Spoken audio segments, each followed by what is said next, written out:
सबसे पहले तो ये सही बात है कि जिस पेस से हम लोग हमारी सेल्स ग्रोथ हो रही थी, उस पेस से हम लोग सर्विस सेंटर की ग्रोथ नहीं कर पाए। उसका सबसे पहला कारण था कि जो 2 साल जब हम लोग ग्रो कर रहे थे, पहले 2 साल में कोविड के समय हम लोग सर्विस सेंटर्स खोलना बहुत मुश्किल हो गया था।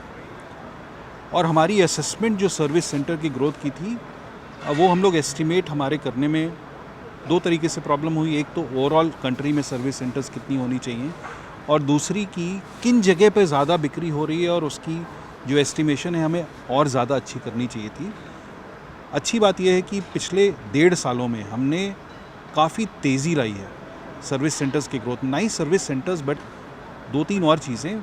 नंबर ऑफ़ बेस जो हैं उसको हम लोगों ने पहले फोकस किया बढ़ाने के लिए, प्रोडक्टिविटी बेस की बढ़ाई है, स्पीडो बेस का कॉन्सेप्ट लाया है, जो फ्लो होता है अंदर मूवमेंट ऑफ व्हीकल उसमें इम्प्रूवमेंट लाई है।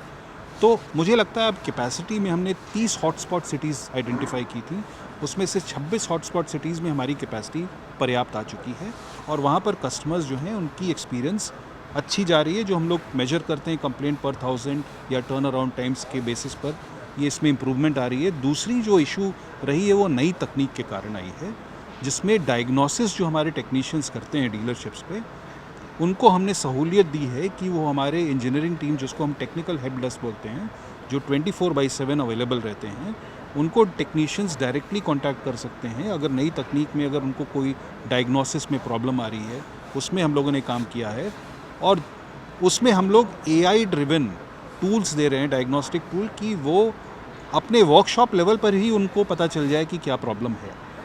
तो ये इनिशिएटिव्स के अलावे और बहुत सारी इनिशिएटिव्स सॉफ्ट ट्रेनिंग की गई हैं, ताकि जिस तरह से लोग इंटरैक्ट करते हैं कस्टमर्स से, वो भी इम्प्रूवमेंट आए। तो काफ़ी हमने इनिशिएटिव्स ली है, और मुझे पूर्ण उम्मीद है और कॉन्फिडेंस है कि कस्टमर्स को इसकी एक्सपीरियंस दिखना चालू हो जाएगी।